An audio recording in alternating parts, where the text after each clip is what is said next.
तो पहला charge, the unit of charge is 1 column, और एक इलेक्ट्रॉन का चार्ज होता है 1.6 × 10⁻⁹ coulomb. Charge is scalar quantity. इसके बाद चार्जेस आर कॉन्सेप्ट। तो due to interaction among the bodies charges may get redistributed. दो बॉडी के बीच में अगर इंटरेक्शन होगा तो चार्ज दोनों में डिस्ट्रीब्यूट हो सकता है कि कुछ इसमें चला गया कुछ इसमें चला गया, but the net charge is always the same. Next electrostatic induction. Induction वो होता है जहाँ पे हम एक बॉडी पे टेम्पररी चार्ज क्रिएट करते हैं। जैसे ये एक बॉडी है, इस पे अभी प्लस और माइनस मिक्सड है। अगर इसके सामने एक माइनस चार्ज लेके आएंगे तो it will attract all the pluses. तो इसके सारे प्लस चार्जेस यहाँ पे चले जाएंगे और सारे माइनस यहाँ पे आ जाएंगे। तो it creates a plus here, it creates a minus here, और ये टेम्पररी है। जब तक ये बॉडी यहाँ पे है तब तक रहेगा, जैसे ही इस माइनस को हटा देंगे ये वापस रैंडम हो जाएंगे। तो इस तरह के चार्ज डिस्ट्रीब्यूशन को बोलते हैं इलेक्ट्रोस्टैटिक इंडक्शन। ये when a glass rod is rubbed with silk. अगर ग्लास रॉड को सिल्क से रब करोगे तो rod becomes positive and silk acquires negative. यहाँ पे इंडक्शन का छोटा सा एग्जांपल है। जैसे प्लस को लाया तो माइनस सारे यहाँ पे आ गए। फिर अगर वहाँ से अर्थिंग कर दिया, इसको अर्थ से नेगेटिव आके इसको न्यूट्रल कर देंगे तो ये हट गया वहाँ से। फिर अगर अर्थिंग का वायर भी हटा दो तो ये माइनस यहाँ पे रह जाएंगे बॉडी पे, बिकॉज इनका जाने के लिए कहीं कोई और प्लेस है नहीं। इसके बाद है what is specific charge. Specific charge is charge divided by mass is called specific charge. तो ये याद रखना। Charges are additive in nature. Charge हमेशा ऐड होते हैं, जैसे -2 + 3 = +1। तो charge is additive in nature, charge हमेशा ऐड होता है। When a body is charge there is change in mass of the body. याद रखना, बॉडी पे चार्ज होगा तो बॉडी का मास भी चेंज होगा, बिकॉज चार्ज के पास भी मास है। When a charged body is brought in contact with another charged body, charge is equally distributed between them. तो अगर जैसे यहाँ पे 8 और 10 है तो इस पर चार्ज डिस्ट्रीब्यूशन कैसे होगा? 8 + 10 18 डिवाइडेड बाई 2, तो 9 एंड 9। याद रखना ये होने के लिए that both the bodies should be of same size. दोनों का साइज सेम होना ज़रूरी है, मटेरियल भी, एवरीथिंग शुड बी सेम, तब इक्वल डिस्ट्रीब्यूट होता है। क्वांटाइजेशन ऑफ चार्ज कहता है कि क्योंकि हर चार्ज, दुनिया का every single thing in the world is made of electrons, तो उससे छोटा चार्ज मिलना पॉसिबल नहीं है। इलेक्ट्रॉन है, इलेक्ट्रॉन हमारा सबसे छोटा चार्ज है। तो अगर हर चीज़ इलेक्ट्रॉन से ही बना है और इलेक्ट्रॉन के अंदर हम नहीं जा सकते, तो कभी भी आधा इलेक्ट्रॉन मिलना पॉसिबल नहीं है, या कोई भी फ्रैक्शन ऑफ इलेक्ट्रॉन मिलना पॉसिबल नहीं है। तो हमेशा इलेक्ट्रॉन कोई होल नंबर में होगा, 1 2 3 4। उसी को बोलते हैं क्वांटाइजेशन ऑफ चार्जेस, जहाँ charge equals to n times electron, जहाँ पे n है इंटीग्रल मल्टीपल। फिर आता है coulomb's law. Coulomb's law is the force between two charges. जैसे ये हो गया Q1, ये हो गया Q2। अगर दोनों पॉजिटिव चार्ज है तो एक दूसरे को रिपेल करेंगे, ये इसको इधर पुश करेगा, ये इसको इधर पुश करेगा। इस फोर्स को फॉर्मूला जो है that is under coulomb's law. ये फोर्स का फॉर्मूला क्या है? F is proportional to Q1 × Q2। Charge पे डिपेंड करता है, और दोनों के बीच का एरिया, बट एरिया के साथ इन्वर्स रिलेशन है। अगर डिस्टेंस दोनों के बीच में बढ़ेगा, सॉरी डिस्टेंस, अगर डिस्टेंस दोनों के बीच में बढ़ेगा तो फोर्स विल डिक्रीज। जितना दूर जाओगे उतना कम फोर्स। वहाँ पे K का वैल्यू है 1/4πε0। फिर epsilon not is the absolute permittivity in vacuum. याद रखना ये सिर्फ वैक्यूम के लिए है epsilon not. Define one column, ये पूछ सकता है वन कॉलम क्या होता है। वन कॉलम है वो वाला फोर्स जहाँ पे अगर तुम दो चार्जेस को 1 मीटर दूर रखोगे तो आपस में इनका फोर्स होगा 9 × 10⁹ न्यूटन। अगर दो चार्जेस को 1 मीटर दूर रखने पे इनके बीच में फोर्स 9 × 10⁹ न्यूटन हो रहा है तो उन चार्जेस को बोला जाएगा one coulomb. Epsilon R, relative permittivity. Epsilon R is epsilon by epsilon naught, जहाँ पे एप्सिलॉन है कोई भी मीडियम का और एप्सिलॉन नॉट है वैक्यूम का, और दोनों के बीच के रिलेशन को बोलते हैं एप्सिलॉन आर, यानी रिलेटिव परमिटिविटी। तो epsilon R is equals to epsilon by epsilon naught. Similarly relative permittivity या K is also F vacuum by F medium, यानी force when two charges are placed in vacuum. दो charges, बीच में कुछ नहीं है, ए vacuum है, तब एफ वैक्यूम। अगर दो चार्जेस को पानी में रख दो या कोई भी दूसरे मटेरियल सरफेस के अंदर रख दो तो दोनों के बीच में अब मटेरियल आ गया है, तो ये हो जाएगा एफ मीडियम। तो F vacuum by F medium equals to K, यानी dielectric constant of the material. जो भी मटेरियल रखोगे उसका dielectric constant F vacuum by F medium. याद रखना हमेशा एफ वैक्यूम ज़्यादा होगा। फोर्स दो चार्जेस के बीच में फोर्स वैक्यूम में सबसे ज़्यादा होता है, मीडियम में कम होता है। तो मीडियम में कम, वैक्यूम में ज़्यादा। एफ मीडियम का फॉर्मूला है 1/4 एप्सिलॉन नॉट, साथ में एक एप्सिलॉन आर भी ऐड होगा। एप्सिलॉन आर क्या होता है? Epsilon by epsilon naught. Epsilon R is a relative permittivity. रिलेटिव परमिटिविटी बेसिकली किसी के साथ कंपेयर करके, अगर एयर का वैक्यूम का परमिटिविटी 1 है और मैं कह रहा हूँ कि तुम्हारा परमिटिविटी वैक्यूम से 2 टाइम्स है, तो तुम्हारा परमिटिविटी है 2। क्योंकि तुम वैक्यूम के साथ कंपेयर करके कह रहे हो, तो इसको हम बोलेंगे epsilon R. Epsilon R is your permittivity compare to vacuum, इसको बोलते हैं इसलिए relative permittivity. Directive constant of water is 80 and air is 1, as air is a worst conductor. Air सबसे घटिया कंडक्टर है, तो इसलिए उसका डायरेक्टिव कांस्टेंट बहुत कम है। पानी का डायरेक्टिव कांस्टेंट है 80, यानी के का वैल्यू, ये जो ऊपर वाला के है ना, इसका वैल्यू याद रखना। दिस के और ये 4 पाई एप्सिलॉन नॉट वाला, दिस के, दे आर डिफरेंट।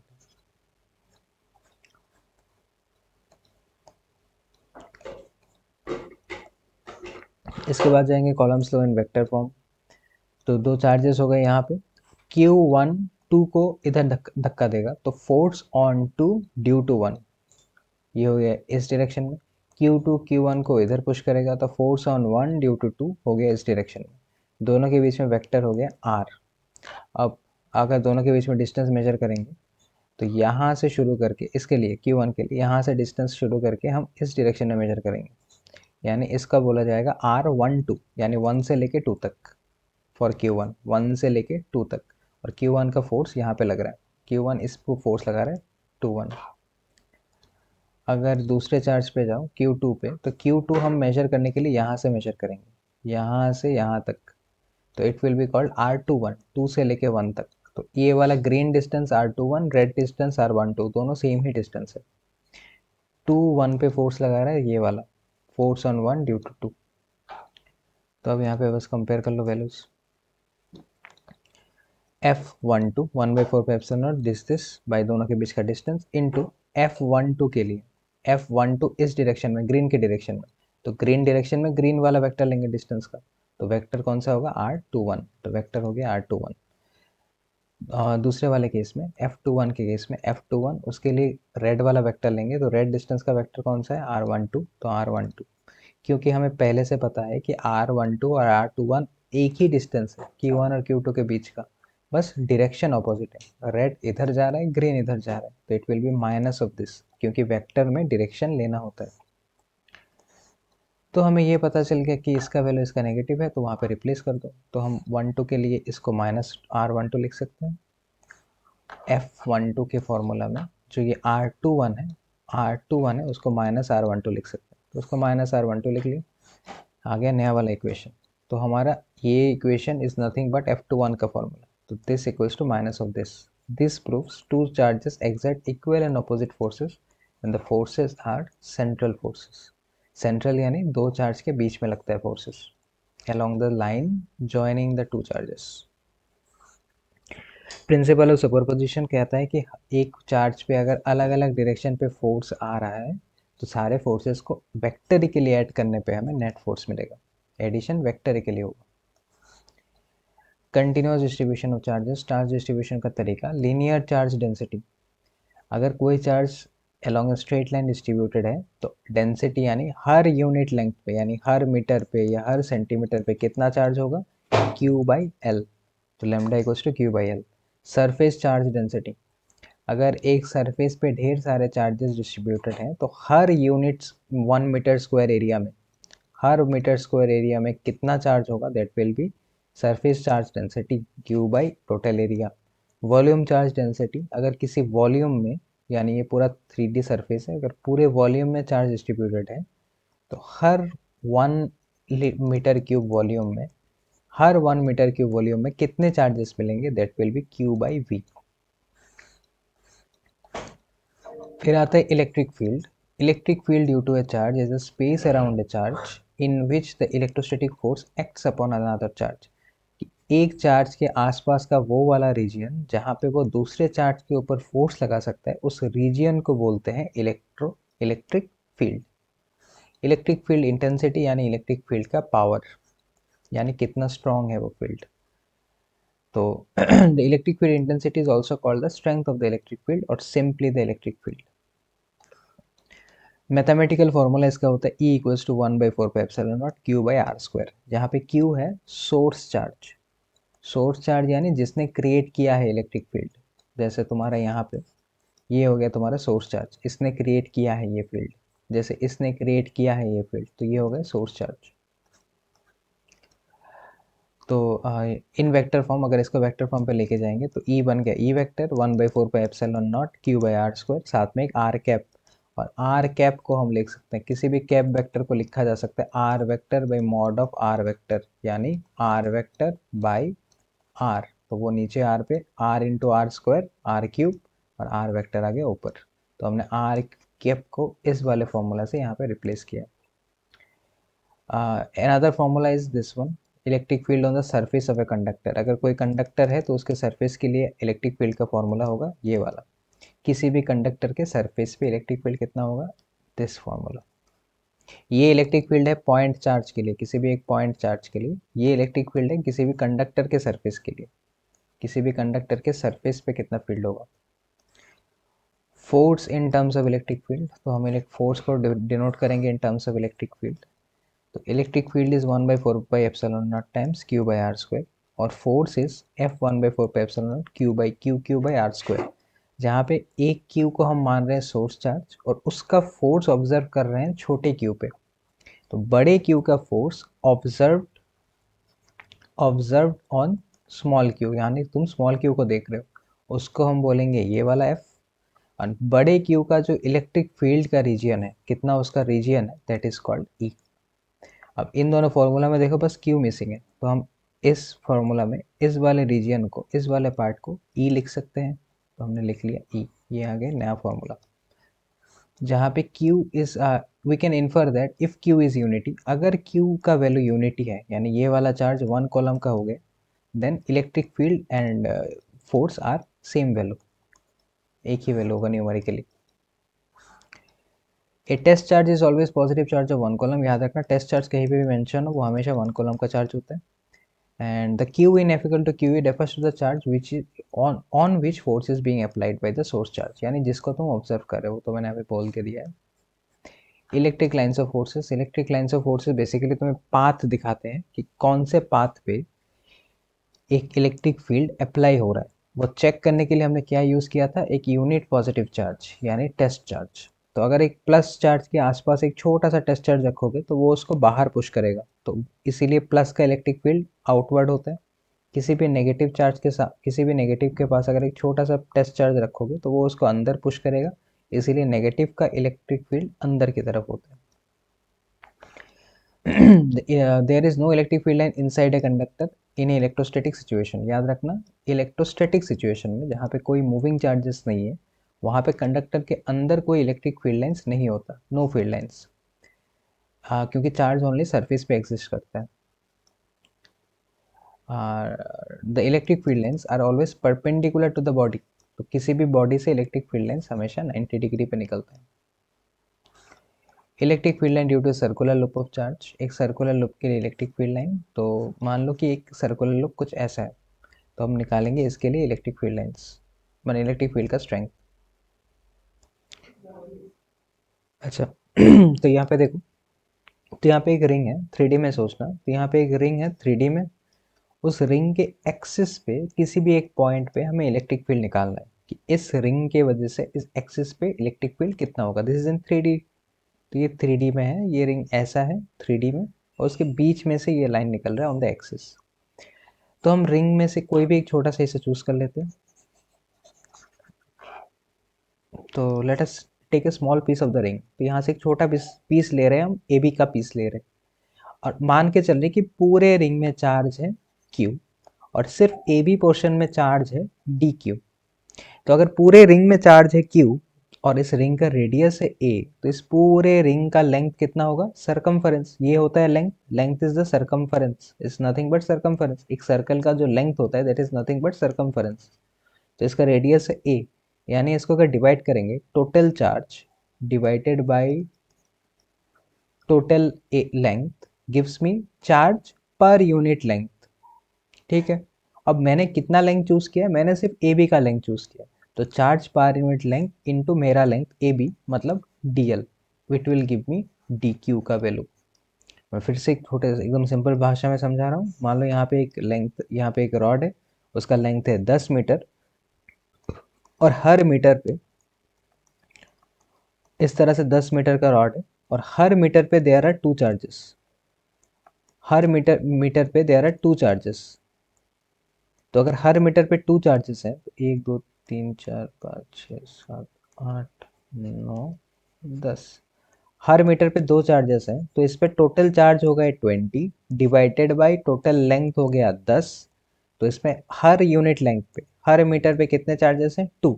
मुझे मान लो 3 मीटर का निकालना है, तो 2 × 3 = 6 चार्जेस। तो total charge divided by total length into into क्या इंटू किया साथ में, कितना लेंथ मुझे चाहिए, तो कितना लेंथ मुझे चाहिए, मुझे डीएल लेंथ का चाहिए, तो वहाँ से आ गया मेरा डीक्यू का हिसाब। Total charge divided by total length into मुझे कितना लेंथ चाहिए, तो यहाँ पे आ गया डीक्यू। अब आते हैं इलेक्ट्रिक फील्ड पे। इलेक्ट्रिक फील्ड का फॉर्मूला है 1/4πε0 source charge by distance between the charges का स्क्वायर। तो यहाँ पे आ जाओ, ये है मेरा सोर्स चार्ज, इतने तक का मैंने हिसाब लिया था, और यहाँ से मैं यहाँ पे ऑब्जर्व कर रहा हूँ, तो व्हाट इज द डिस्टेंस, ये है डिस्टेंस, सी से लेके पी तक हो गया मेरा distance between the point observation and the charge. तो बीच में डाल दिया सी पी का स्क्वायर। डी क्यू का वैल्यू हमें ऑलरेडी पता है, एंड सी पी स्क्वायर, देखो सी पी में पाइथागोरस लगा के हम A square plus X square लिख सकते हैं equal to C P square. तो C P square equal to X square plus A square, उसका रूट कर दो। C P square equal to this, तो C P equal to root over X square plus A square. तो उसका root कर दिया हमने और कुछ नहीं, तो रूट के लिए पावर में हाफ आया है, root gives you half power. तो therefore D equals to 1/4πε0, D Q की जगह ये वाला वैल्यू लिख लिया, तो Q by Q D L into twice pi A, और साथ में सी पी स्क्वायर की जगह ये वाला value X square plus A square, square है तो हाफ कट जाएगा, C P equals to root over X square plus A square, C P का स्क्वायर करोगे तो हाफ यहाँ से कट जाएगा, तो X square plus A square. अब ये आ गया डी का वैल्यू। अब हम यहाँ पे आते हैं डी पे, तो वो वाला रीजन, ये वाला रीजन, यहाँ पे इलेक्ट्रिक फील्ड लगाया जाएगा along this direction. Let us से ये एंगल थीटा है, तो डी यहाँ पे जाएगा तो इसको बोलेंगे एक्स एक्सिस डी, यानी D E cos theta, because theta touching, D theta को टच कर रहा है, तो ये होगा डी ई कॉस थीटा, ये हो गया डी साइन थीटा। अब सिमिलरली इस पे कोई और एक पॉइंट चूज करते हैं, यहाँ से हम एक पॉइंट यहाँ भी चूज करते हैं। इस पॉइंट के लिए पी पे लगेगा electric field along this direction, ये हो गया थीटा, तो इसका भी एक कंपोनेंट इधर आएगा that will B D E cos theta, और एक कंपोनेंट इधर आएगा that will B D E sine theta. अब क्योंकि ये रिंग का ये वाला रीजियन और ये वाला रीजियन सेम साइज है, सेम चार्ज है, सेम डिस्टेंस है, तो ये साइन थीटा और ये साइन थीटा कैंसिल हो जाएगा, बचेगा सिर्फ कॉस थीटा कंपोनेंट्स। तो हम यहाँ पे लिख रहे हैं कि all the D E N माने D sine theta components gets cancelled and only the cos components remain, hence D X equals to D cos theta. अब यहाँ से कॉस थीटा का वैल्यू निकाल लो, बहुत ईजी है। ये थीटा तो ये भी theta, because of vertically opposite angles, दो स्ट्रेट लाइन से बनता है, तो ये थीटा तो ये भी थीटा, वर्टिकली ऑपोजिट एंगल्स। अब वहाँ पे थीटा है, cos theta is base by hypotenuse, तो बेस हो गया मेरा एक्स, हाइपोटेन्यूज हो गया मेरा सी पी, तो cos theta equals to O P by P C या सी पी। सी पी का वैल्यू हमें पहले से पता है, तो सी पी का वैल्यू वहाँ पे डाल दिया, ओ पी माने एक्स, तो ये आ गया यहाँ पे, हमें मिल गया कॉस थीटा। तो एक बार हमें कॉस थीटा मिल गया तो हम इस इक्वेशन में कॉस थीटा पुट कर सकते हैं, और डी का वैल्यू तो हमें ऊपर पता चल ही चुका है, डी मेरे पास ऑलरेडी है, तो if I already have D, मुझे बस कॉस थीटा पुट करना है। तो हम इस फॉर्मूला में 1/4πε0 डी का वैल्यू यहाँ तक डाल दिया, साथ में कॉस थीटा का वैल्यू ये रहा। अब इसमें सॉल्व करेंगे, तो क्यू एक्स डी एल सबको सेम है, इन दोनों टर्म्स में बेस सेम है, तो पावर ऐड कर दो, हाफ प्लस वन 3/2। अब ये आ गया D X for the small region, इतना सा रीजन के लिए। अब मुझे चाहिए पूरे रिंग के लिए, तो करेंगे हम integration for the complete ring, हम कर देंगे इसके इंटीग्रेशन। तो जैसे इसके इंटीग्रेट करेंगे फॉर टोटल लूप। तो यहाँ पे देखो 1/4 पे epsilon not is constant, charge constant है, ये वाला डिस्टेंस भी कांस्टेंट है, 2 पाई रेडियस कांस्टेंट है, ये कांस्टेंट है, ये कांस्टेंट है। तो ये सब बाहर चले गए, बचा अंदर डीएल। अगर मैं डीएल को बार बार इंटीग्रेट करता रहूँ तो अल्टीमेटली मुझे ये पूरा रिंग मिल जाएगा। और इस पूरे रिंग का लेंथ कितना था, 2 पाई ए, यानी सरकमफरेंस। तो वही हम यहाँ पे बिठा देंगे डीएल की जगह, डीएल का इंटीग्रेशन का आंसर 2 पाई ए। वो अल्टीमेटली मुझे मिल गया ये वाला फॉर्मूला। यहाँ पे 2 पाई ए कैंसिल, ये बन गया मेरा final answer. Electric field maximum कहाँ पे होगा, electric field will be maximum at +-a/√2। यहाँ पे इलेक्ट्रिक फील्ड का वैल्यू, माने इस केस में इलेक्ट्रिक फील्ड का वैल्यू कब मैक्सिमम होगा, जब ये x हम लेंगे a/√2 के बराबर, a will be the radius. Properties of electric lines of forces, lines of force start from positive charge and in negative charge, ये हमेशा पॉजिटिव से निकलते हैं, नेगेटिव पे खत्म होते हैं। Lines of forces do not pass through a conductor and do not intersect, ये कंडक्टर के अंदर यानी किसी भी करंट के वायर के अंदर नहीं जाते, सिर्फ सरफेस तक रहते हैं, और ये एक दूसरे को कभी कैंसिल क्रॉस नहीं करते। दो इलेक्ट्रिक फील्ड लाइन्स एक दूसरे को क्रॉस नहीं करते। The relative closeness of the lines gives us the strength, तो लाइन जितना ज़्यादा क्लोज रहेगा, जैसे यहाँ पे लाइन्स ज़्यादा क्लोज है तो यहाँ पे स्ट्रेंथ ज़्यादा है, यहाँ पे लाइन के बीच में गैप ज़्यादा है तो यहाँ पे फील्ड वीक है। जितना लाइन्स क्लोज होंगे उतना स्ट्रेंथ ज़्यादा होगा, जितना लाइन में गैप ज़्यादा होगा उतना वीक होगा। दो लाइन कभी एक दूसरे को इंटरसेक्ट नहीं करते, क्यों, because at the point of intersection a charge will have two directions. Electric field एक चार्ज का डायरेक्शन होता है, वो किस डायरेक्शन पे मूव करता है। जैसे एक प्लस यहाँ पे है और यहाँ पे मैं टेस्ट चार्ज छोड़ दूँ, तो ये टेस्ट चार्ज जो भी डायरेक्शन फॉलो करेगा that is the electric field line. But अगर यही लाइन बीच में इंटरसेक्ट हो जाए तो ये रेड वाला जब यहाँ पे जाएगा वो कंफ्यूज हो जाएगा ना कि उसको जाना कहाँ पे, उसके पास दो डायरेक्शन हो जाएगा जो पॉसिबल नहीं है। तो वही हमने यहाँ पे लिखा है। इलेक्ट्रिक डाइपोल, डाइपोल माने एक माइनस चार्ज एक प्लस चार्ज को बोलते हैं डाइपोल, और दोनों के बीच में डिस्टेंस मान लो 2 है, दोनों के बीच का डिस्टेंस को हम 2 ले रहे हैं, इसको हम x भी ले सकते हैं, इसको y भी ले सकते हैं। ठीक है, इस तरह के सिस्टम को बोलते हैं electric dipole. Electric dipole moment क्या होता है, ये होता है चार्ज इधर ऑफ द चार्ज। डाइपोल में दोनों चार्जेस हमेशा इक्वल एंड ऑपोजिट होते हैं, तो इधर ऑफ द चार्ज ले लो इनटू डिस्टेंस बिटवीन देम। यहाँ पे डिस्टेंस हमने 2 से लिया है तो यहाँ पे 2 है, यहाँ पे x लोगे डिस्टेंस तो x। अब आया था electric field on the axial line of electric dipole. एक डाइपोल लिया हमने यहाँ पे -q और +q, ये रहा उसके एक्सिस। उसके एक्सिस पे एक पॉइंट लिया है हमने p, जहाँ पे मुझे इलेक्ट्रिक फील्ड निकालना है। तो प्लस प्लस माने बी वाला चार्ज इस पी वाले पॉइंट पे बाहर की तरफ लगाएगा electric field, because plus charge से फील्ड निकलते हैं, और माइनस चार्ज पी वाले पॉइंट पे अंदर की तरफ लगाएगा इलेक्ट्रिक फील्ड, बिकॉज माइनस की तरफ इलेक्ट्रिक फील्ड्स आते हैं, तो ये बन गया मेरा E A, this is my E B. अब चेक करो दोनों में स्ट्रेंथ किसका ज़्यादा हो। क्योंकि बी वाला पॉइंट ज़्यादा क्लोज है तो बी का इलेक्ट्रिक फील्ड का स्ट्रेंथ ज़्यादा होगा कंपेयर टू ए का फील्ड। क्योंकि बी के क्लोज हूँ मैं तो बी का फील्ड स्ट्रॉन्ग होगा ए के फील्ड से, तो मेरा नेट इलेक्ट्रिक फील्ड दोनों को मिला के will be in this direction, यानी ई नेट बी की तरफ होगा, बिकॉज बी ज़्यादा है, बिकॉज उसका डिस्टेंस कम है, कम डिस्टेंस में ज़्यादा। इन दोनों के बीच में सेंट्रल पॉइंट है ए से लेके इसका डिस्टेंस है ए स्मॉल है, ए से ओ से लेके इसका डिस्टेंस है स्मॉल है, ओ से लेके पी तक का डिस्टेंस को हम बोल रहे हैं आर। अब देखो net electric field equal to E A plus E B. फिलहाल के लिए पहले ई ए निकाल लो, what will be the value of E ए।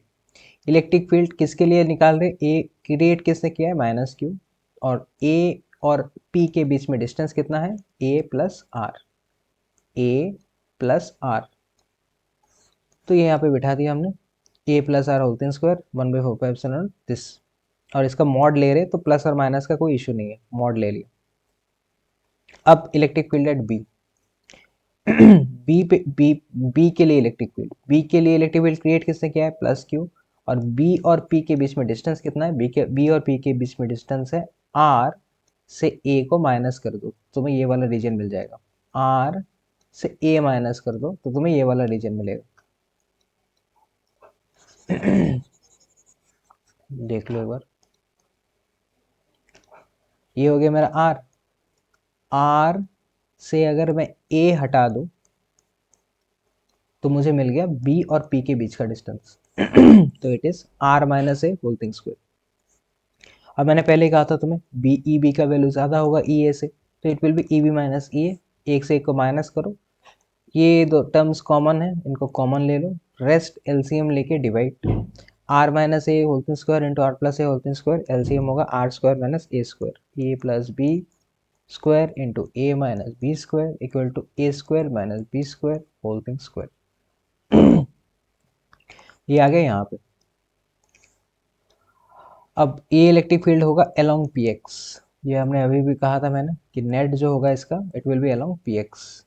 तो इनका जो नेट फील्ड होगा that will B along P x, इधर होगा तुम्हारा नेट फील्ड। अगर ये फॉर्मूला हम अप्लाई करेंगे जब आर और ए कंपेरेबल होंगे, यानी तुम्हारा आर डिस्टेंस, ये जो तुम्हारा आर डिस्टेंस था और तुम्हारा ए डिस्टेंस है दोनों कंपेरेबल होंगे, तब हम ये वाला फॉर्मूला लगाएंगे जहाँ पे आर और ए का वैल्यू कंपेरेबल होगा।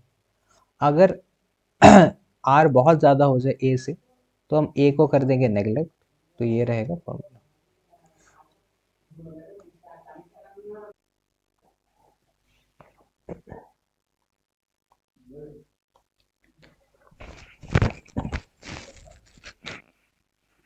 तो आगे हम इलेक्ट्रिक फील्ड इक्वेटोरियल लाइन वाला करेंगे। तो इक्वेटोरियल लाइन वाले में there are two charges minus Q plus Q, दोनों के बीच में डिस्टेंस होगा ट्वाइस से। ये हो गया मेरा सेंट्रल पॉइंट ओ। तो किसी भी डाइपोल के बीच को अगर हम इंटर बाइसेक्ट कर देंगे तो this line will be called the equatorial line. तो उस लाइन पे हमने चूज़ किया अपना पॉइंट पी। ये प्लस चार्ज यहाँ पे रखे, किसी भी टेस्ट चार्ज को, कोई भी एक प्लस टेस्ट चार्ज यहाँ पे छोड़ दो, तो ये प्लस चार्ज इसको बाहर धक पुश करेगा इस डायरेक्शन में, और ये माइनस इसको यहाँ पे खींचेगा इस डायरेक्शन में। तो ये हो गया ई बी, ये हो गया ई ए, और इन दोनों का रिजल्टेंट यहाँ से पास होगा बीच में से। तो हमने यहाँ से ई ए निकाल लिया। E A will be 1/4 charge यानी plus Q into point observation से चार्ज का डिस्टेंस यानी ए पी, तो ए पी स्क्वायर। अब A P according to Pythagoras is R square plus A square, तो R square plus A square. Similarly हम E B निकालेंगे। तो E B will be charge minus Q into distance between charge and point observation, तो B P square, ये आ गया यहाँ पे। तो this is along P A, this is along B P. वो तो हमने पहले ही बताया था कि कैसे चेक करेंगे। यहाँ पे एक टेस्ट चार्ज रख के this will like move like this, plus plus repulsion plus minus attraction, तो इधर, तो इन दोनों का रिजल्टेंट ई। अब इन दोनों का रिजल्टेंट लेना है, तो लेट अस से कि ये एंगल थीटा है, तो this is also theta. So E B को अगर यहाँ पे लेके आएंगे तो it will be E B cos theta, E A को यहाँ पे लेके आएंगे तो it will be E A cos theta, और ये दोनों मिला के बनेंगे मेरा फाइनल वेक्टर। तो क्योंकि ई ए और ई बी का वैल्यू सेम है तो हम यहाँ से डायरेक्ट लिख सकते हैं twice E A cos theta, यानी ई बी को मैं ई ए मान सकता हूँ बिकॉज वैल्यू सेम है। तो ई A cos theta twice E A cos theta. Cos theta अगर यहाँ पे चेक करोगे तो कॉस थीटा जो आएगा, your cos theta is A by root over R square. तो यहाँ पे चेक कर लो, ये थीटा है, तो ऑल्टरनेटिंग एंगल के हिसाब से this is also theta, alternate angles. तो ये कॉस थीटा होगा, तो cos theta is base by hypotenuse, तो A divided by hypotenuse is nothing but Pythagoras root over R square plus A square. ये सारे वैल्यूज यहाँ पे बिठा दो, ultimately you get the final equation. अब हमें पहले से ही पता है dipole moment is Q into twice है, Q into distance between the charges. तो Q into distance between the charges को हमने पी बना दिया, ये आ गया इक्वेशन। अब अगर हमारा आर और ए के बीच में, अगर हमारा आर और ए के बीच में R is very very larger than A, तो हम इक्वेशन को ऐसे लिख सकते हैं। याद रखना ये वाला फॉर्मूला मेन है, this is used only when your A is very very less than R, otherwise हम यही यूज़ करेंगे। Electric field at any point, ये कम आता है जस्ट ड्रॉ द देख लो डायग्राम, ये रहा मेरा मेन डाइपोल ये है। और पहले मेरा पॉइंट ऑब्जर्वेशन हमने एक्सिस पे लिया था, वो नहीं लिया हमने। हमने इक्वेटर भी नहीं, इक्वेटर यानी बाइसेक्टोरियल लाइन में भी नहीं लिया, हमने यहाँ पे लिया है। अब हम इसको दो कंपोनेंट्स में डिवाइड करेंगे, इस नीचे वाले को। तो दो कंपोनेंट्स में एक होगा, लेट अस से दिस एंगल इज थीटा। तो इसको अगर इस डायरेक्शन में मूव करेंगे अलोंग दिस ब्लू लाइन, तो इसको यहाँ पे लेके आओगे तो इसका डाइपोल मोमेंट अगर p है तो यहाँ पे हो जाएगा ये p cos theta, because it is theta touching. और इसी को अगर इस एंगल में शिफ्ट करेंगे, रेड से करते हैं ये वाला, इसको अगर रेड वाले लाइन में शिफ्ट करेंगे इस लाइन पे, तो it is not theta touching, तो it will be p sine theta. तो हमें दो वैल्यूज मिल गए। अब ब्लू वाले के लिए ये जो पॉइंट है मेरा p, जहाँ पे मुझे ऑब्जर्व करना है, this observation point p blue वाले का एक्सिस पे है, तो हम यहाँ पे डायरेक्ट एक्सिस का फॉर्मूला लगाएंगे, ये वाला 1/4 pi epsilon not 2 p/r cube था एक्सिस का फॉर्मूला। क्योंकि ब्लू के लिए p का वैल्यू p cos थीटा है, तो हमने यहाँ पे p का value p cos theta use किया है। तो आ गया मेरा dipole moment for the axis. ये फॉर्मूला है एक्सिस का, p for the blue line is p cos theta because it is theta touching, तो हमने यहाँ पे p की जगह p cos थीटा लिखा है। सिमिलरली हम आते हैं रेड वाले के लिए। देखो रेड वाले के लिए, for the red line this p point is on the equator, ये बीच के बाइसेक्टर में लाई कर रहा है, रेड वाले के बाइसेक्टर पे p लाई कर रहे हैं, तो ये इक्वेटर का वाला फॉर्मूला यूज़ करेंगे। इक्वेटर वाले फॉर्मूला में भी हमारे पास p था, हम p की जगह इस बार यूज़ करेंगे रेड वाले के लिए p साइन थीटा। ये आ गया सेकंड फॉर्मूला। अब इनका रिजल्टेंट होगा this vector plus this vector. तो रिजल्टेंट कैसे निकालते हैं वेक्टर का, A square plus B square plus twice A B cos theta. ये था फॉर्मूला, जहाँ पे theta is the angle between A and B. तो हम यहाँ पे वही वाला टेक्निक यूज़ करेंगे। E1 एंड E2 चेक करो। For axis electric field goes like this. Axial के लिए नेट इलेक्ट्रिक फील्ड हमेशा ये माइनस चार्ज है, ये प्लस चार्ज है। For axial electric field always goes away from the plus charge, तो ये इधर हो गया मेरा electric field. And for the dipole equatorial, for the equatorial dipole electric field is always towards the negative charge. तो ये आ गया मेरा डाइपोल का ये नेगेटिव, ये पॉजिटिव। तो इलेक्ट्रिक फील्ड हमेशा टुवर्ड्स द नेगेटिव होता है और उसका पैरेलल होता है। यहाँ पे तुम चेक करके देख सकते हो, देखो parallel to this line and towards the negative. तो ये आगे दो वैल्यूज, इन दोनों का रिजल्टेंट बीच में से जाएगा। What is the angle between this blue one and this red one, 90 degree. तो हमें cos थीटा मिल गया, थीटा इज 90 पाई/2, cos पाई/2 इज 0, तो 0 इंटू एवरीथिंग बिकम 0। बस ये वाला टर्म बच गया यहाँ पे। तो यहाँ पे हमें E1 का वैल्यू यहाँ पे डाल दिया, E2 का वैल्यू यहाँ पे डाल दिया। अब यहाँ से कॉमन लेके बाहर ले जाओ, अंदर बचेगा दिस। अब 4 cos² थीटा को हम लिख सकते हैं 3 cos² theta plus cos² theta plus sin² theta. अब cos² theta plus sin² theta हो जाता है 1। तो ये आ गया मेरा फाइनल फॉर्मूला। इसके बाद हम जाएंगे टॉर्क ऑन अ डाइपोल पे।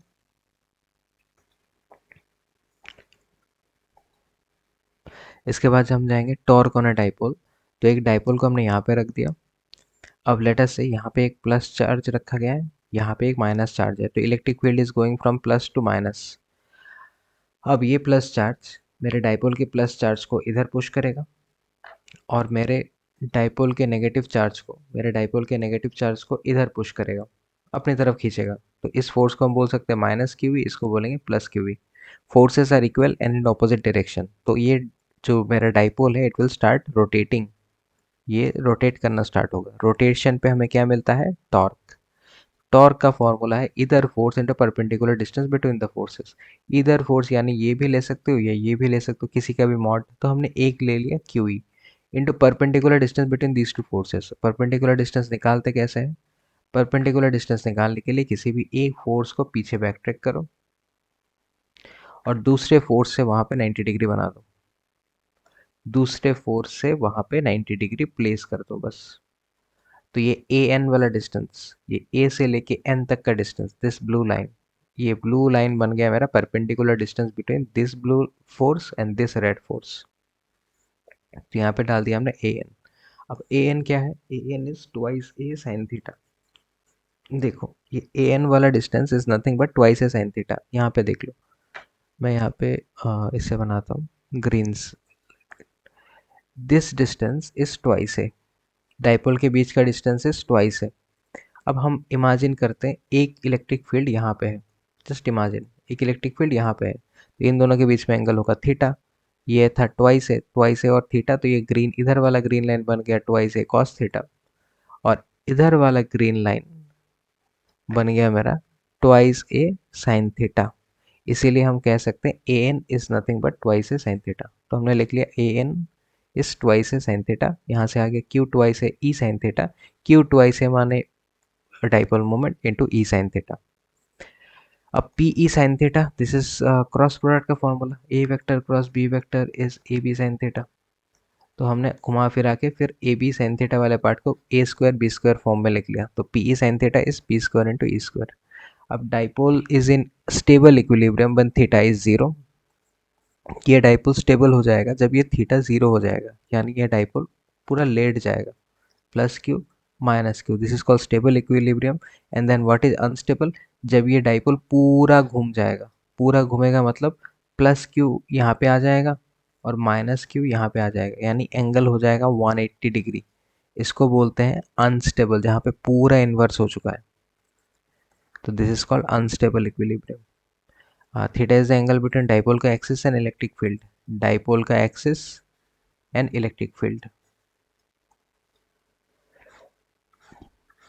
नेक्स्ट है इलेक्ट्रिक फ्लक्स। इलेक्ट्रिक फ्लक्स कुछ नहीं, electric flux is just the number of lines that are coming out from a surface perpendicular to it. कितने फील्ड लाइन्स है, जैसे 1 2 3 4 ऐसे जितने भी नंबर ऑफ फील्ड लाइन्स जो कमिंग आउट होंगे उसको बोलते हैं इलेक्ट्रिक फ्लक्स। फॉर्मूला है electric field into area vector. अब यहाँ पे देखो, जैसे ये इलेक्ट्रिक फील्ड इधर जा रहा है, दिस इज ई, और ये जो तुम्हारा सरफेस है, सरफेस का एरिया वेक्टर हमेशा सरफेस के 90 डिग्री निकलता है, तो दिस इज योर सरफेस का area vector. Obviously, my green line is not perpendicular to the surface, तो इस ग्रीन लाइन को हम यहाँ पे उठा के लेके आएंगे।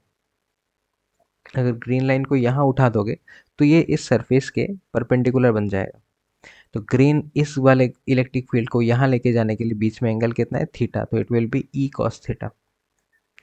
वही हमने यहाँ पे लिखा है थीटा टचिंग, तो ये हमने यहाँ पे किया है E cos theta D S. Now this is nothing but A vector dot B vector equals to A B cos theta. तो हम डॉट प्रोडक्ट, तो हम पीछे जा रहे हैं, तो इसको E cos theta D s, इसको हम लिख सकते हैं E vector dot d s, यानी दिस इज नथिंग बट, इसको हम लिख सकते हैं E D s cos theta.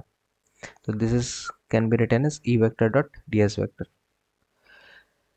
The area vector of an element is always perpendicular to the surface. Electric flux is zero if flux entering equal to flux exiting. याद रखना, अगर एक surface में 3 फ्लक्स एंटर किए, 3 field lines enter हुआ और 3 field lines निकल गए, तो नेट फ्लक्स हमेशा जीरो होता है। Total flux outside a closed surface will be zero if the net charge in the body is zero.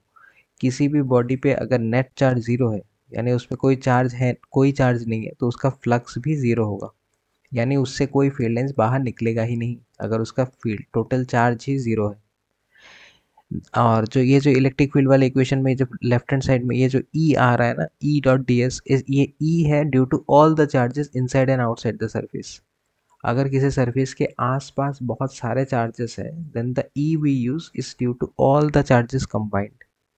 यानी अगर कोई सरफेस यहाँ पे उसके अंदर है 2 कॉलम, उसके बाहर है 3 कॉलम, यहाँ पे है -4 कॉलम, तो ये जो ई हम लिखेंगे, this E will be due to all this charges combined.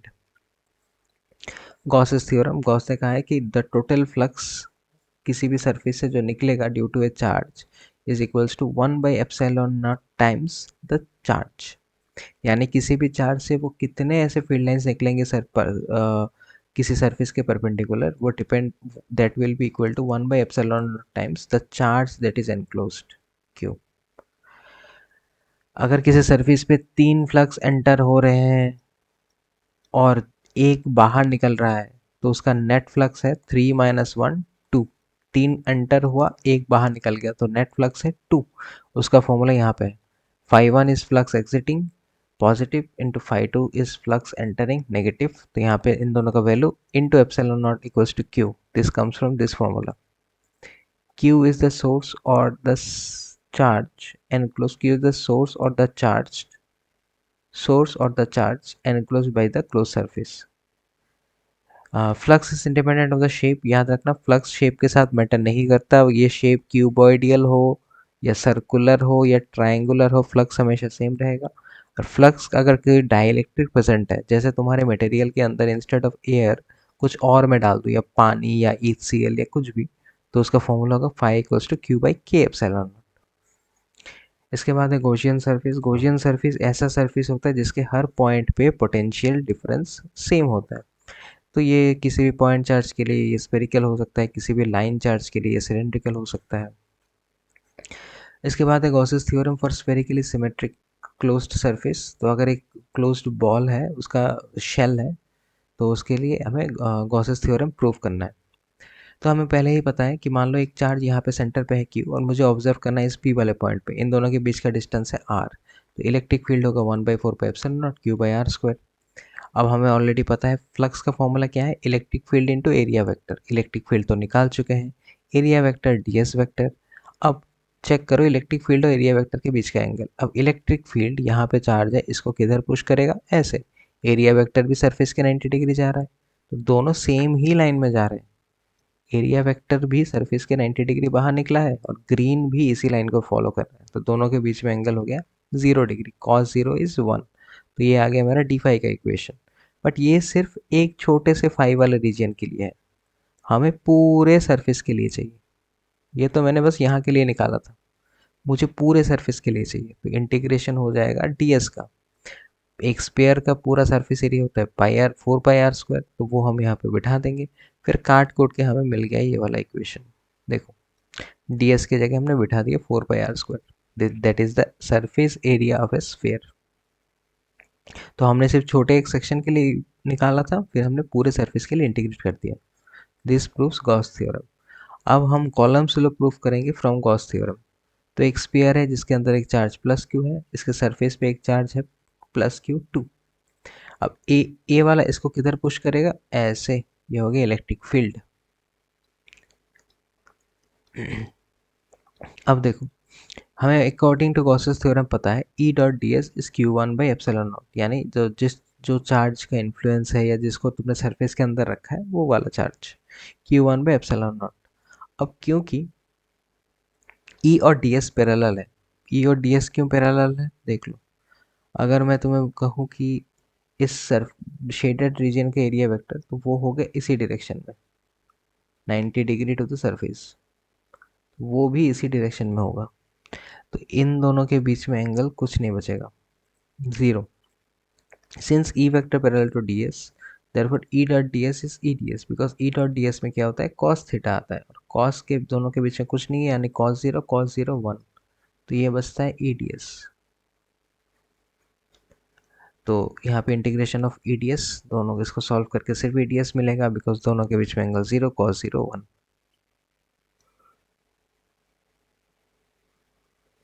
वहाँ से साइड चेंज करके हमें Q1 मिल गया।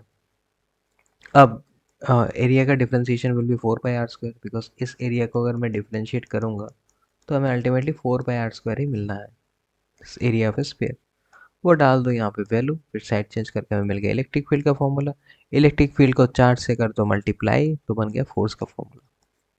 Electric field into charge is nothing but force.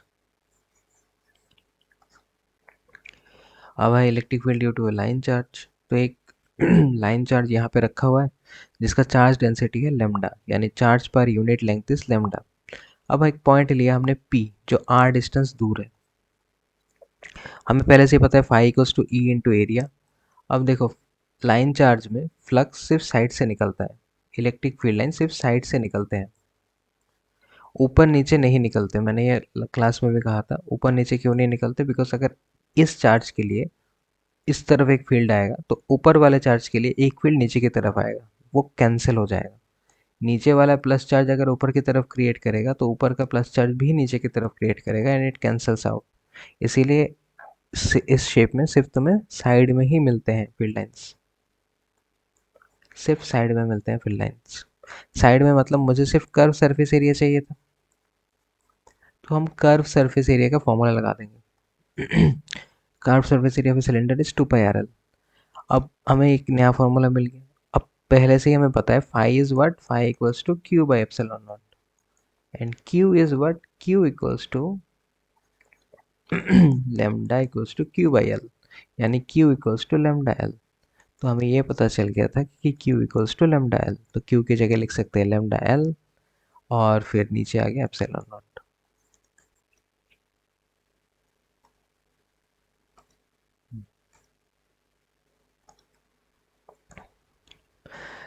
तो ये याद रखना, ये वाला फॉर्मूला तब तक काम करता है जब तक वायर इन्फाइनाइटली लॉन्ग नहीं है। जब तक इन्फिनिटी लॉन्ग है ये काम करेगा, जब तक वायर का कोई साइज फिक्स कर दोगे तो ये फॉर्मूला काम नहीं करेगा।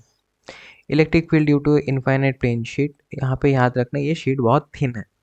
थिन शीट में मैं फिर से रिपीट कर रहा हूँ, फॉर थिन शीट चार्ज सिर्फ एक ही सरफेस पे कैलकुलेट होता है, फॉर थिक शीट चार्ज हम दो सरफेस पे कैलकुलेट करते हैं। यहाँ पे देखो फ्लक्स, अब फ्लक्स कितने सरफेस पे है, flux is in to surfaces. कैसे? तो फ्लक्स हम चेक करने के लिए इस ट्यूब को एंटर कर दिए इस स्फेरिकल शीट पे, तो इस प्लस चार्ज से कुछ फील्ड लाइंस इधर निकल रहे हैं, तो कुछ फील्ड लाइंस इधर निकल रहे हैं, तो हमारे पास इस प्लेन शीट ऑफ चार्ज के लिए there are two field lines. तो हम यहाँ पे एक बार अगर फ्लक्स निकालेंगे तो phi into E into area of cross section A, यहाँ पे करेंगे तो सेम बात, E into area of cross section E, फिर से सेम कहानी। अब अगर दोनों वैल्यू सेम है, अब अगर अब दोनों वैल्यू सेम है, इधर भी वैल्यू ई इंटू है, इधर भी ई इंटू है, तो हम इसको ट्वाइस ई इंटू है लिख सकते हैं। Again phi equals to Q by epsilon naught, Q माने इस केस में since the charge is distributed in the surface, तो क्यू की जगह हम लिख सकते हैं सिग्मा ए, हमें पहले ही पता है charge density is q by A, तो हम क्यू की जगह लिख सकते हैं सिग्मा ए। तो ये नया वाला वैल्यू यहाँ पे पुट कर देंगे, इस वाले पे पुट कर देंगे, तो ई इंटू ट्वाइस है into sigma A by epsilon not. अब यहाँ पे साइड बाइड चेंज करके ये बन गया इक्वेशन। ये वाला याद रखना कि electric field due to a plane sheet of charge is independent of the distance observation point from the sheet of the charge, कि तुम कहाँ से ऑब्जर्व करो उस पर उतना मैटर नहीं करता। अच्छा, अगर उस प्लेट का कुछ थिकनेस हुआ, ठीक है, अगर उस प्लेट का कुछ थिकनेस हुआ, तो याद रखना जो ये जो हम चार्ज लिख रहे थे ना क्यू इंटू सिग्मा ए, उसमें चार्ज भी अब इस सरफेस पे भी एक बार होगा, इसके पीछे वाले सरफेस पे भी चार्ज एक बार होगा, तो हमारे पास दो चार्जेस होंगे, इसीलिए यहाँ पे ट्वाइस से ऐड हुआ है। एक चार्ज के लिए सिग्मा इंटू ए, दो चार्ज के लिए सिग्मा ए, यानी ट्वाइस सिग्मा ए। तो ये फॉर्मूला याद रखना फॉर थिकनेस। उसके बाद है पैरेलल प्लेट कैपेसिटर। तो हम दो पैरेलल प्लेट्स लेंगे, चार्ज डिस्ट्रीब्यूशन ये भी प्लस चार्ज का है, ये भी प्लस चार्ज का है, ये अपना फील्ड ऐसे एक निकालेगा, पीछे की तरफ एक निकालेगा, और ये वाला अपना फील्ड ऐसे एक निकालेगा और पीछे की तरफ एक निकालेगा। अगर कोई वन में खड़ा है तो उसे ग्रीन का इस साइड वाला और रेड का इस साइड वाला दोनों मिलेगा, but in negative direction according to, अगर हमें कार्टेशियन मान लो तो ये इधर वाला डायरेक्शन नेगेटिव होगा, इधर वाला पॉजिटिव होगा, ऊपर वाला पॉजिटिव होगा, नीचे वाला नेगेटिव होगा।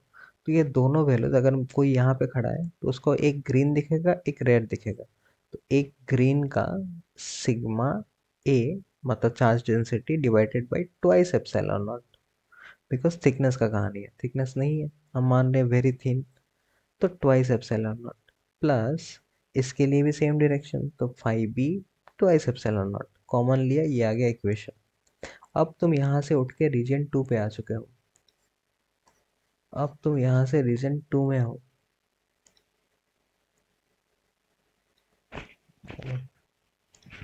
हाँ अब तुम बीच में आ गए हो। अब बीच में तुम्हें दिखेगा कुछ रेड लाइंस इधर आ रहे हैं, कुछ ग्रीन लाइंस उल्टा जा रहे हैं, यानी they are cancelling each other. तो यहाँ पे एक ग्रीन लाइन, जो ग्रीन लाइन है what that is along the positive axis, ये अकॉर्डिंग टू कार्टेशियन तो उसको plus, red line is negative according to Cartesian तो उसको नेगेटिव, कॉमन लेके ये आ गया इक्वेशन। अब तुम यहाँ से उठ के रीजन थ्री में आ चुके हो, रीजन थ्री में तुम्हें ये वाला ग्रीन दिखेगा और ये वाला रेड दिखेगा, तो तुम दोनों को लिख सकते हो, और क्योंकि दोनों प्लस साइड में है तो दोनों plus, this is done. Uniformly charge spherical shell, last topic.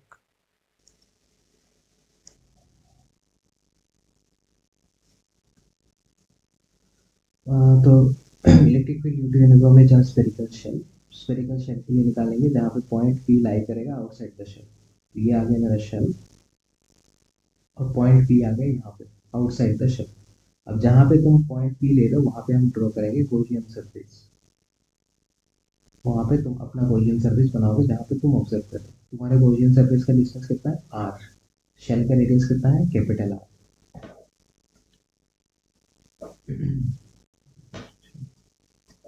अब आगे देखो, according to our formula D phi equals to E D S. अब ई और डी एस के बीच में एंगल है जीरो, बिकॉज एरिया वेक्टर अगर यहाँ पे चार्ज है तो इलेक्ट्रिक फील्ड भी perpendicular to the surface, area vector also perpendicular to the surface, दोनों के बीच में एंगल जीरो। तो ई डी एस इंटीग्रेट करोगे तो डी एस का इंटीग्रेशन डी एस होगा इस एरिया का integration, it is nothing but A square, तो ये हो गया पाई 4 pi r²। Sorry sorry sorry sorry, एक गलती कर दी यहाँ पे। तुम ऑब्जर्व कर रहे हो फ्रॉम पॉइंट पी, तो पॉइंट पी से ऑब्जर्व करोगे तो पॉइंट पी पे तुम तुम्हारा गॉसियन सरफेस वहाँ पे ऑब्जर्व कर रहे हो, तो उसका डीएस लेना है। It is a spherical surface, तो इट इज 4 पाई r²। अब phi equals to Q by epsilon naught हम सबको पता है, यहाँ पे वैल्यू डालना। यहाँ से हमें साइड चेंज करके मिल गया इलेक्ट्रिक फील्ड का वैल्यू। अगर इस पेयर के अंदर एयर की जगह कोई मटेरियल होता, कोई डायरेक्ट, तो नीचे किया जाता। That is the only difference. अब हम जाएंगे ऑन द सरफेस। जब point P on the surface पे लाई करेगा तो E into 4 pi r² equal to Q by epsilon naught, this आएगा डायरेक्ट आंसर। देखो जब ऑन द सरफेस होगा तुम्हारा ये पी पॉइंट यहाँ पे आ चुका है, तो तुम्हारा गॉसियन सरफेस भी यहाँ पे। तो जब तुम्हारे गॉसियन सरफेस की डीएस का इंटीग्रेशन होगा तो तुम क्या लिखोगे, 4 पाई, तुम्हारे गॉसियन सरफेस का रेडियस कितना है, capital R, 4 pi capital R²। तो ये हमने यहाँ पे किया, 4 pi capital R² equal to Q by epsilon naught, side change करके हमें ई का इक्वेशन मिल गया।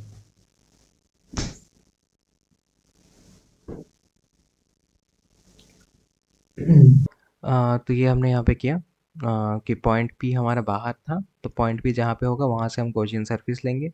तो अगर पॉइंट पी बाहर है तो बाहर गॉसियन सरफेस, उसका रेडियस, उसके हिसाब से हमारा एरिया होगा 4 पाई r²। अगर point P on the surface है तो तुम्हारा गॉसियन सरफेस का एरिया होगा 4 पाई r²। तो वो हमने यहाँ पे किया। अगर point P inside the surface हो जाए अगर point P inside the spherical shell हो जाए, ध्यान रखना स्पेरिकल शेल पे, जो ये वाला स्पेरिकल शेल है इस पे चार्ज बस इसके सरफेस पे है, इसके इस वाले सरफेस पे चार्जेस हैं, इसके सरफेस पे देयर आर चार्जेस। अब अगर पॉइंट पी अंदर आ जाए सरफेस के अंदर यहाँ पे, तो यहाँ पे बनेगा मेरा गॉसियन सरफेस। और एरिया जब लोगे तो तुम इस छोटे ट्राई सर्कल का ही एरिया लोगे। बट प्रॉब्लम यह है कि जब तुम छोटे सर्कल का एरिया ले रहे हो, तुम्हारे इस गॉसियन सरफेस के अंदर कोई चार्ज है ही नहीं, सारे ग्रीन डॉट्स बाहर है। तो since there is no charge then Q equal to zero. Q zero तो गॉसेस लॉ ही फेल हो जाएगा। तो since Q equal to zero, यहाँ पे क्यू बाई एप्सिलॉन नॉट होता है, क्यू जीरो बैठा दो तो आंसर इज जीरो। यहाँ पे electric field versus distance graph for a shell. Shell का रेडियस है आर, ये एक शेल है जहाँ पे सरफेस पे चार्ज है, अंदर नहीं होता, और शेल का रेडियस है आर। तो ऑब्वियसली इसके अंदर कहीं पे भी इलेक्ट्रिक फील्ड कितना होगा, इसके अंदर किसी भी रीजन में चले जाओ electric field is always zero. बाहर इलेक्ट्रिक फील्ड जितना दूर जाओगे उतना कम होता जाता है, इन द रिलेशन 1/r²। तो ये बन गया graph for a shell and this is the graph for a sphere. Sphere के अंदर हमें मिलता है, स्पीयर यानी सॉलिड सरफेस, उसके अंदर भी इलेक्ट्रिक फील्ड डायरेक्टली रिलेटेड मिलता है। बस, दिस इज योर चैप्टर 1। कुछ एनसीईआरटी एग्जाम्पलर के क्वेश्चन है यहाँ पे दिया हुआ, ट्राई करके देख सकते हो। See you in the next chapter.